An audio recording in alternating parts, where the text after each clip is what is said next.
Good morning students, how are you students. आज जो हम सेवन्थ लेसन की सेकंड वीडियो जो है हम देखने जा रहे हैं। और पहली वीडियो के अंदर जो हम हमारा जो लास्ट टॉपिक था वो जो टाउन्स थे उसके बारे में पढ़ रहे थे, जो कोर टाउन्स हैं, जैसे फॉर एग्जांपल लाहौर और आगरा के बारे में हमने पढ़ा। और आज हम पढ़ने जा रहे हैं फतेहपुर सिकरी और दिल्ली के बारे में कि ये जो हमारे एक तरह से जो है वो कोर टाउन इसको हम जो है बोल सकते हैं। तो यहाँ पर हम देखते हैं फतेहपुर सिकरी के अंदर जो है क्या टॉपिक हमारा आता है। तो कहता है कि जो Fatehpur Sikri was the new capital found by Akbar. तो जो फतेहपुर सिकरी है वो अकबर के द्वारा जो ना एक नई कैपिटल जो वो फाउंडेड की गई है। It is very near to Agra, यह आगरा के बहुत नज़दीक है। He stayed his court to this city in AD 1571 and reminded there till AD 1585।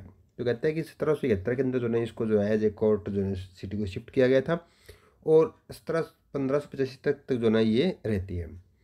In the book commentaries manuscript refer to this city and it's a notable building. तो कहते हैं कि यहाँ पर जो है ना इस जो बुक के अंदर अगर जो बताई गई है तो इसको काफ़ी जो ना नोटेबल जो बिल्डिंग जो यहाँ पर बनाई गई है। और इसके अंदर जो हम कह सकते हैं कि एज जो इनके जो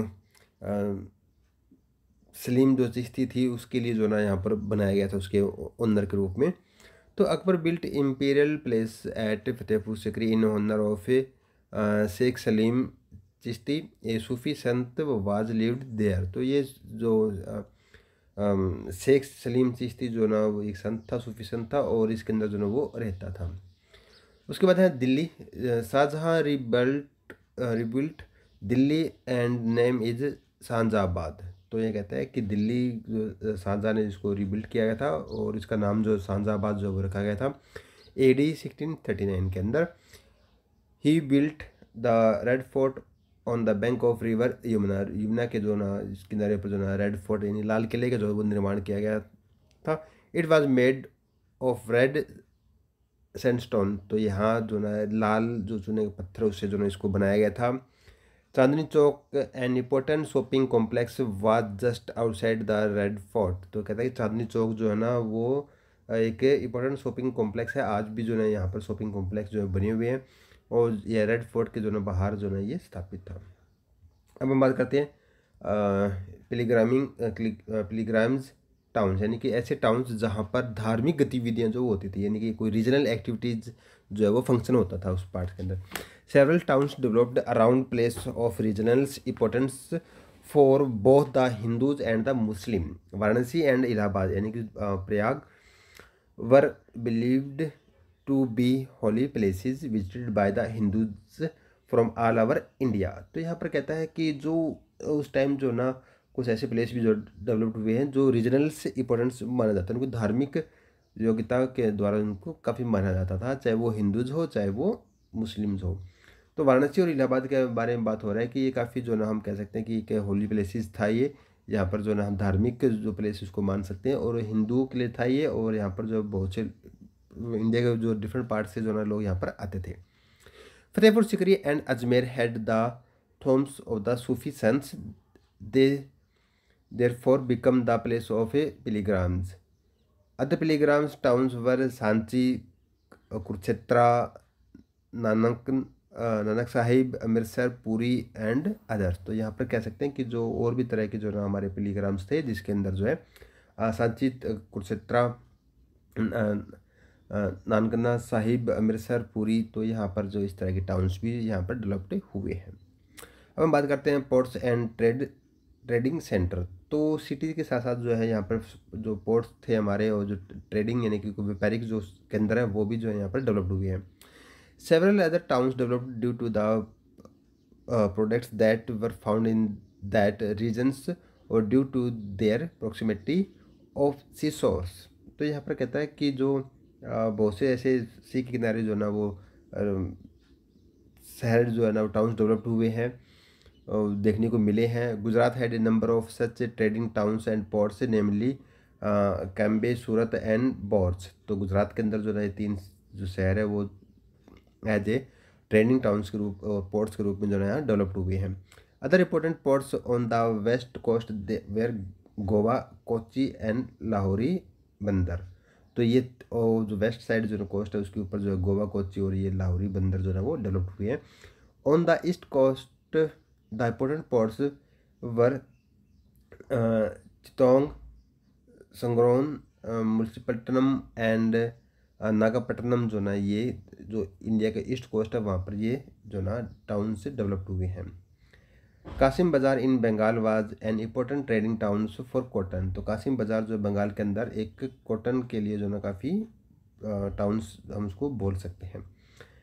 eight Patna the British set up a factory for collecting and storing cotton goods. तो पटना के अंदर भी जो ना ब्रिटिश के द्वारा जो है ना एक फैक्ट्री सेटअप की गई थी जहाँ पर जो है कॉटन गुड्स के जो है स्टोरिंग और कलेक्टिंग जो है वो की जाती थी। सल्पेटर was available in plenty in Bihar. Patna prospered as many foreign traders completed with each other of bay saltpeter। तो यहाँ पर कहता है कि ये जो पटना के अंदर वो बहुत से फॉरेन ट्रेडर जो यहाँ पर आते हैं और उनका जो है व्यापार जो वो किया गया है। उसके बाद ट्रेंडिंग कम्युनिटीज़ की कौन कौन से लोग जो ना ट्रेंडिंग कम्युनिटीज़ के अंदर जो वो आते थे, कौन से लोग जो ना वो ट्रेड करते थे, कौन से व्यापार करते थे। Vaishyas, Marwaris and Bohras were the main trading communities beside the Gujarat in general. तो जर्नल के अंदर जो है वेश्या, जो मारवाड़ी जो भोरस जो थे वो व्यापारी होते थे, वो व्यापार करते थे। In the south India the Chettis were among the major trading communities. तो यहाँ पर जो है चित्रस जो थे वो काफ़ी डेवलप्ड थे, उनकी जो ट्रेडिंग कम्युनिटीज़ थी ये, तो वो ट्रेड करते थे। नेक्स्ट हमारा ओवरसीज ट्रेड भी। ओवरसीज जो व्यापार जो हमारा सी के द्वारा जो किया जाता था वो कौन सी कंट्रीज़ के साथ किया जाता था, इसके बारे में हम यहाँ बात कर रहे हैं। India carried on trade with China, Sri Lanka, Arabia and Persia. Cochin, Sonargaon, Goa, Surat, Masulipatnam very important ports for external trade. तो कहता है कि जो एक्सटर्नल जो ट्रेड होता था बाहर के लिए, जो कि चाइना, श्रीलंका, अरबिका और जो पर्सियस जो है ईरान के अंदर, वहाँ जो ट्रेड होता था वो ट्रेड कोचीन और सोनगांव, गोवा, सूरत, मुंशीपट्टनम जो इंपॉर्टेंट जो पोर्ट्स थे उनके द्वारा किया जाता था। इंडियन सिल्क, मुसलिन एंड कैलिको यानी cotton fibres were is great demand when in European cities. तो जो इंडियन सिल्क और जो मुसलिन एंड जो कॉटन है उनकी जो फाइबर जो थी वो यूरोपियन सिटीज़ के अंदर काफ़ी डेवलप्ड थी और उनकी काफ़ी डिमांड थी। It might be interesting to know that several kinds of cloth took their names from Indian towns. तो यहाँ पर कहता है कि जो बहुत से जो क्लॉथ थे वो काफ़ी इंडिया के अंदर जो काफ़ी डेवलप्ड थे, वो काफ़ी माना जाता था और उनके बेस के ऊपर जो है उनके टाउन जो है नाम रखा गया था। For example the word calico comes from Calicut. The main items of export were cotton, cloths, spices, indigo, saltpetre etcetera. The important include good, bird horse, perfumes, Chinese pottery, ivory goods extra. तो कहता है कि जो calico है वहाँ से जो है कॉटन का एक्सपोर्ट होता था, उसका नाम जो है कैलिकट जो है वो उससे सिटी का नाम रखा गया।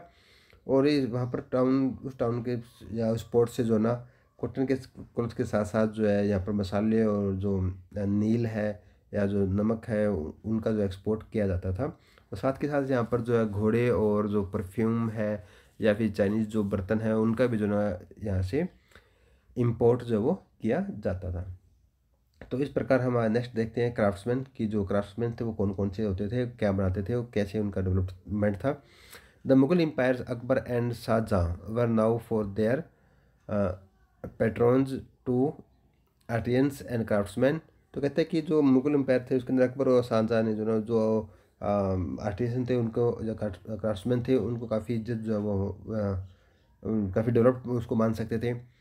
Embroidery on cotton, silk and wool was quit well now. तो कहता है कि जो ना कॉटन, सिल्क और जो वूल से वहाँ पर जो ना इसके काफ़ी जो डेवलप हो चुका था। Ivory craft flourished in Delhi and many others town. तो यहाँ पर जो उनके जो क्राफ्ट थे इवोरी के, वो दिल्ली और दूसरे टाउन्स के अंदर जो ना वो बनाए जाते थे। The art of marble, marble की जो आर्ट है वो भी काफ़ी यहाँ पर inlay reached excellence in medieval India. तो यहाँ पर जो मार्बल्स आर्ट्स थी वो काफ़ी डेवलप्ड थी, क्योंकि आप लोगों ने बिल्डिंग्स जो मुगल एम्पायर के अंदर जो बिल्डिंग्स बनाई गई थी वो काफ़ी डेवलप्ड यहाँ पर देखी गई थी। The finished of carpets work produced at Lahore. तो यहाँ पर जो कारपेट्स जो प्रोड्यूस थे वो लाहौर के अंदर जो ना था। The craftsman of Bidar were known for there इनली work in copper and silver. तो जो क्राफ्ट्समैन जो थे विदर जो थे वो कॉपर और सिल्वर के जो ना वो बनाते थे, उनका यूज करते थे वो as a work. Therefore this art was called Bidri work. तो इसको जो ना बिदरी वर्क जो ना नाम दिया जाता था। This craft was used for decorating boxes, bottle cases, hookahs and other artificial of a domestic use. तो जो क्राफ्ट्स जो बनाए जाते थे, जो उनका यूज जो ना वो बैटल केसेस के अंदर जो करते थे, बॉक्स बनाते थे, उनके ऊपर जो कारीगरी करते थे वो, और उसके जो ना हक्केस जो ना वो बनाया जाता था। और ये आर्टिस्टियल थे वो डोमेस्टिक जो उनका यूज करते थे, यानी घरों के अंदर जो उसका यूज़ करते थे। उसके बाद जो हमारा टॉपिक है वो है मसूलीपट्टनम। तो ये जो ना एक टाउन है, उस टाउन के बारे में जो है यहाँ पर आपको नेक्स्ट वीडियो के अंदर जो है इसके बारे में बताया जाएगा। तब तक के लिए friends, thank you and have a nice day.